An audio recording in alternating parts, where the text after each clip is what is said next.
मनोज जरांगेंनी धनंजय मुंडेंवर नेमके काय आरोप केले ते पाहूयात।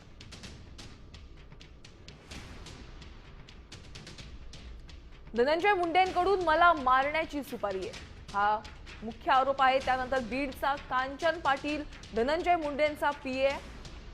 कांचन पाटीलने दोन आरोपींना परळीला नेले। परळीत धनंजय मुंडेंची एका आरोपीसोबत बैठक झाली। मुंडेंच्या भेटीनंतर दोन्ही आरोपींची बैठक झाली आहे